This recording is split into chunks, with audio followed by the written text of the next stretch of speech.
when we talk about pillars when it comes to throwing, cutting, catching, and defense, catching is probably the number one thing. Like if you can just be a perfect catcher that doesn't drop the disc, um, that will take you very far in your game. The contrary is also true. If you are good at throwing and good at cutting and good at defense, but you just cannot catch the disc, or sometimes you drop the disc, then that holds you back, right? So catching is one skill that goes under the radar and it's underrated, but it is super important to get right. So I guess that's the first guiding principle: is that it's really important to be good at catching. Second thing, when it comes to setting yourself up for catches, there's a lot of details around like how our arms are positioned, how our body is positioned, how our hands are positioned. What I want to do today is just cover off the most common catching patterns that we'll be faced with, and also cover off the most common mistakes and the easiest low hanging fruit that you guys can apply to your catching. That's going to help you get your catching from, sometimes maybe dropping it every now and again or once every few weeks, to never dropping it ever, or maybe dropping it once in a year.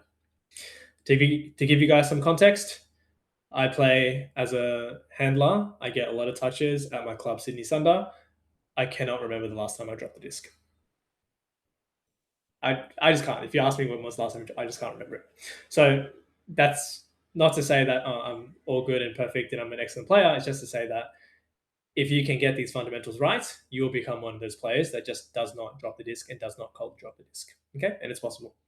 I wasn't always that good of a catcher, but I built these skills and I built these kind of little lessons and little techniques so that I can get to this point where I literally just can't remember the last time I've dropped the disc. Okay. First thing, We'll start with catching under, so catching throws that are coming towards you, right? In the kind of opposite direction. So you're going towards the disc and the disc is coming towards you. And then we'll go into the second category, which will be you're going away from the disc and the disc is going away from you. And so we'll try to cover the most common scenarios and the most common tactics to use. First of all, we talked to the group about this just before the recording, but we always want to, if we have enough time, we always want to secure the catch. Okay, so that's the first principle. If we have enough time, we always want to maximize the chance that we can actually secure the catch. All right. So what that means is if you've just made a cut, you're coming towards the disc, and your player is nowhere near you because you've made such a beautiful jab step, beautiful cut, then there's no reason for you to attack the disc. You do not have to attack the disc if you are just wide open. Okay. Every time you attack the disc like this or in front of you, right, it leaves opportunity for the disc to be dropped. If we just think about chances, right, and probability, the highest probability way of catching a disc is with as many bodily points of contact as possible. So if you do not have to attack the disc, if you are wide open, we always want to use as many points of contact with our body as possible. The maximum extent is when our arms and our wrist and our chest is all coming to this point where we can have all this together, helping us catch the Frisbee like this. Okay? So you can see that I have points of contact with my chest, points of contact with my forearm, points of contact with my hands, and points of contact with my fingers. So my fingers are actually spread apart to help me secure this disc. Just look how much surface area I can cover, right? And being able to have all these together is going to help me secure this catch in all scenarios. Where possible, if you have like a low disc or a high disc or a disc out towards the side, as much as you can, you want to get your body close towards it so that you can have as many points of contact as possible. All right. So one reason why, and this actually happened at my world's tryout, the World Clubs tryout for Sunder. There were two instances where the disc was super, super low, a little bit out extended in front of me. I had to do a bit of a layout kind of roll to get the disc, but the mechanics behind that is so that I can get more of my body behind the disc to secure the catch. Okay, so if you ever see someone rolling for the disc and you're wondering why they're doing that, it's so that they can, again, have more points of contact, including their chest, even if it's low, so that they can secure the catch. Okay, so that's the first thing. If you don't have pressure with you, if you're wide open, you need to put as many points of contact you can to secure the catch. So that's chest, forearm, wrist, and fingers. Spread out the fingers. Do not catch like this.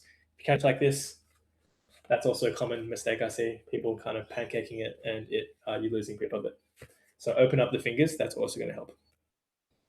Now, whenever you are having to extend and catch the disc, highly recommend, if you've got pressure next to you and you can still clap catch it, accelerate with your body first and still try to clap catch it, because the clap catch is always going to be a high percentage. Okay, so accelerate with your body first, right? Don't slow down your body for the catch. Always put your body in the right position to secure the catch. From there, if your defender is still close enough to potentially get the block, that's where I want you guys to go into this overhand technique, or this crab catch technique. If it's high, this might be easier, right? If it's low, this might be easier with fingers below. Okay, high fingers above, low fingers below. Okay. All that to say that we only want to use the higher risk or higher chance of dropping the disc catching techniques when we absolutely have to. And we will work on them, because there are going to be many scenarios where we do actually have to, right? If the disc is fully extended and you can't get both hands to it, then you do need to get one hand towards the disc. Okay. So that's pretty much our first category done, which is all about catching when you are running towards the disc and the disc is moving towards you as well. A few simple cues. We always want to try to get our body as much as we can behind the disc, especially when it's windy. People talk about windy catching. Body needs to be there. And then also expanding the fingers is going to be a key one. And the last one here is, if you are catching in front of you and the disc is coming towards you and you do need to attack it, try bring your elbows together so that your forearm acts as that backboard, in case you can't use your chest. So elbows together. That way, if the disc is coming in, it's going to hit your forearms and your wrists all together, and you have a high chance of securing the catch. So that's pretty much our first category done when it comes to catching discs that are coming towards you and you're going towards the disc, like in an under scenario. Any questions on that group, team? All clear? Okay, cool. Catching away from the disc. So when you are moving away and the disc is moving away, so let's say in a hucking scenario or in a leading pass scenario, this is where reading the disc and our catching mechanics is going to be really important as well. First things first, we'll go through reading the disc. So that's going to be the first section of this discussion. And then second piece, we're going to go into actually catching the disc and the catching mechanics. Reading the disc, a few simple steps when it comes to being able to get the disc when the disc is moving away from you or moving into the end zone, or it's like a huck, for example. We always want to, three-step process, we always want to get an early read. So be able to see the disc in its early flight and be able to estimate accurately where it's going to go. The second step is then we want to get as fast as we can, speed up as fast as we can towards the space where we think the disc is going to go, or we know the disc is going to go. And then the third step is we want to execute the catch or the block itself. Okay? So first step is we always want to get a read. The second step is we want to get there as fast as possible. And the third step is we want to execute the catch or the jump or the block, whatever it is. Okay? So read, speed, execute. The reason I say that is because a lot of times, common mistake is people get the first two and they bundle it together, which is not the most efficient way. People will try read and then they'll run at the same time, and then it's a slow way of getting to their spot, and they end up not having the speed that they need to get to their spot. So instead, you want to, when you do see a disc go up, you want to get an early read. You want to then put your head down and speed up to the spot where you know the disc is going to go, and that takes skill to learn how a disc flies. So read, then speed, and then execute. So the block, the jump, the leap, whatever it is, the box out. Okay? A few details and common mistakes or common tactics or beneficial tactics when it comes to the read. Oftentimes, if you are defending on the open side of someone, like you usually would be, right? oftentimes people will throw the hucks outside in towards the break side. That's just a common pattern. Okay. So the common pattern that I want you guys to get familiar with is if you are cutting deep and the thrower hucks it, 8 times out of 10, it's going to go towards the break side. It's fading outside in. If we know that ahead of time, then what can we do in our positioning? Well, we can go read, so we can see if the disc is coming out with that initial outside in shape. Then we can go speed. So put your head down and sprint. Don't sprint just in front where you are going to be. Sprint diagonally slightly towards the break side because you know that's where the disc is going to fade. And then last, you got to execute. So then you look up at the disc. It's going to be exactly where you read the disc is going to be. And then you're going to jump up and you're actually going to get it. Okay. So when it comes to reading the disc, that's probably the number one pattern that people typically get wrong. Okay. When the disc is typically going to fade outside in towards the break side. Now, there are some nuances. Sometimes a slower disc is going to fade back towards the inside out shape. But again, we want to get confident with being able to get that read in early. Any questions with the read side of things or being able to read where the disc is going to be? Ideally, as soon as the disc comes out, based on how fast the thrower throws it and the angle of the disc, you should be able to accurately estimate where you think the disc is going to be as soon as the disc releases from the thrower's head. Any questions on that?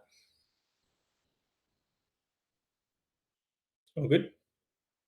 Wait, how do you read it when it kind of goes, like, over your head and, like, you gotta turn? Because I find myself getting very disoriented a lot of the time if Yeah, yeah. I gotta, like, do the full head swivel, like, what advice do you have for that besides just, like, practice? Yeah, so that's probably one of the toughest catches and the toughest reads is when the disc is going directly over your head. Ideally, we the the ideal scenario is that we can actually check for the disc when the disc leaves the thrower's hand, right? So let's say we're chasing a deep cut. The deep cutter is maybe 2 meters in front of us, and we're kind of looking over our shoulder, maybe towards like our cutters on the left side of us, the throwers also on the left side of us. Maybe as we're chasing, we can look for the thrower to see if the huck is going to come, right? Ideally, at that point, when the thrower releases, even if it's coming over our head, ideally we can get a read of where the disc is going to fade, whether it's going to go left or whether it's going to go right. Okay, so ideally that's the point where you can make a read and make an early position. If you're at a point where you're just chasing your player and the disc is coming above your head, at that point it's just pure reaction, right? You just try get as close as you can to where you think the disc is going to go because you didn't get that read earlier on in the flight of the disc. Does that make sense? So actually, this is something a bit more advanced, is we do want to try and check for the disc when we think it's the time that the thrower is going to throw. All right. So that will put us in a position where we can get an early read and get to the best position. There is some skill and mastery in this because if you check at a time where the thrower is not throwing and your cutter cuts under, then you're screwed. Okay. But we can play around with risk spaces. Like, for example, if we know that our cutter has committed 100% to the end zone, right, we can have reasonable confidence that they're not going to turn and come back. So maybe we can continue running while checking for the disc, knowing that they're not likely to decelerate. Okay. A bit more advanced, but I'll leave it with you guys to think about and marinate on. But we do want to, that's why it's really important to check for the disc when the throw is likely going to go up so that we can get an early read. Okay. Make sense? Cool. Let me know if you guys need any more breakdown in more detail. Happy to go through it. From there, we've done the read section. The speed section is just about taking the right angle and then just head down, like sprinting as fast as you can to where you know the disc is going to come down at. And then the execute section is about timing the jump and then timing the catch. Okay. So obviously, where possible, or doing a box out if that's the skill that you need to implement to get that block. I'm not going to talk about boxing out for the purpose of this section. There's a video that I have made on boxing out inside the classroom, so you guys can check that out. But we'll talk about the catching side. So super simple. if you have a disc, so the disc spin is going to affect our chances of or how we want to catch the disc. Okay, I'm sure you guys have been in that scenario where the disc is spinning like this way, and you've barely gotten your left hand to it, and then it just spins out of your hand, and then it's really hard to catch, right? So that's one common mistake that happens in this scenario. What we want to do is, if the disc is coming outside in forehand, and we're catching with our left hand coming up, right? Ideally, we want to get our left hand on the further side of the disc so that it spins into our hand rather than away from our hand.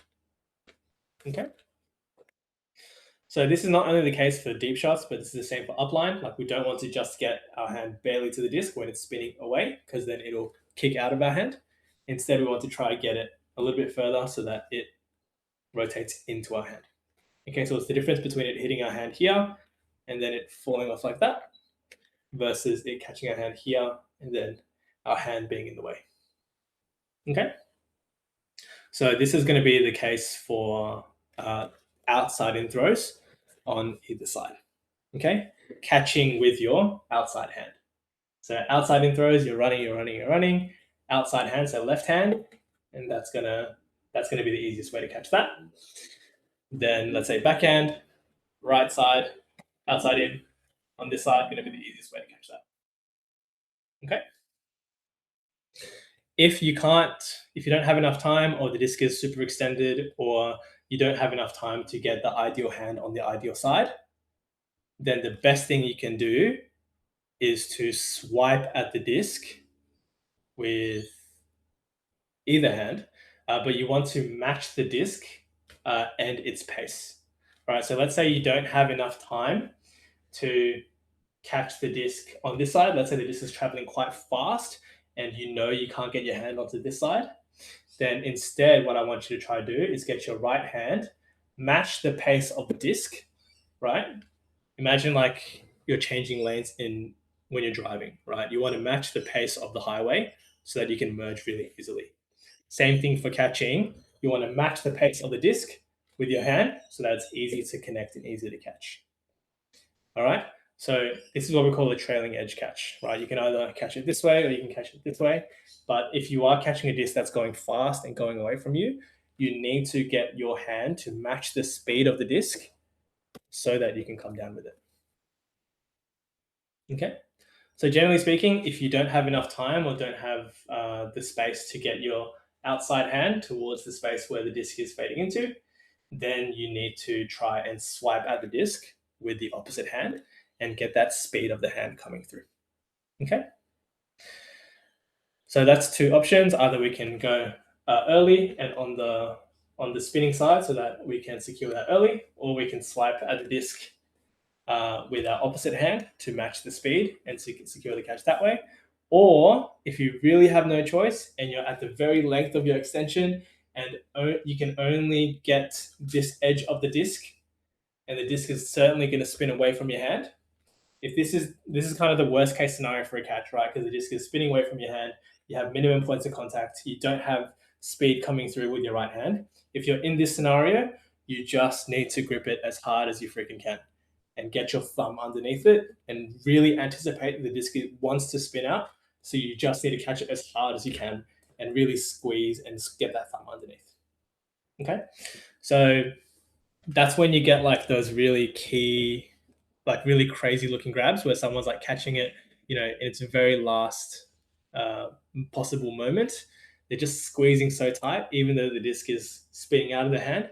They get their thumb underneath, they trap the disc between their three fingers here, and they're still able to just stop rotation of the disc, even though it's in the very last microsecond of its possibility of being caught. Okay, so those are the three options there. Either we can get it early and on the correct side, we can swipe with our opposite hand to match the speed to make it easier, or we can just, if worst comes to worst, if we only have that very last centimeter of the disc to catch, you just got to get your thumb underneath and trap it really, really tight and squeeze it really, really tight. And TLDR, that is pretty much all our common catching mistakes and common catching tactics that you can use when it comes to receiving a disc either under or receiving a disc going deep. There's a lot of nuance, but that should cover at least the catching fundamentals. And if you guys are looking for more context around boxing out, I have a video on that inside the classroom as well. But yeah, write down some of those concepts, make it clear inside your mind, and that'll be a good starting point when it comes to becoming a better catcher. All right. Any questions from that team? No, that makes sense. The part about gripping the disc really hard on that, I think, is the key that I need to work on.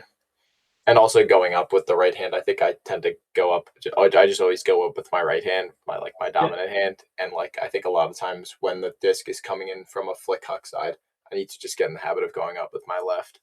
Yeah, it's a funny one. An easy drill that you can do is have a player just throw outside in hucks and throw them at moderate speed towards you, and just go up with your left hand running away from them. That's super easy drill.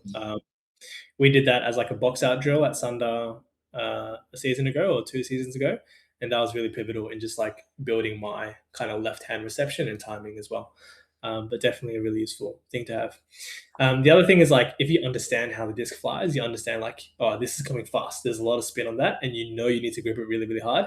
It kind of primes your brain so that you're okay, cool. This is the option where I need to grip hard, and I'm ready for all the kinetic energy that's in this disc right now, and I'm ready for all the force that I need to put on to actually stop the rotation. So it's kind of that preparedness, right? If you didn't expect it, then all of a sudden you're oh, that was surprising. I didn't know it was coming that fast. But if we can get more confident in reading these discs and reading these scenarios on the field, then we can anticipate it more, and we know exactly what effort needs to go in to make sure we secure the catch.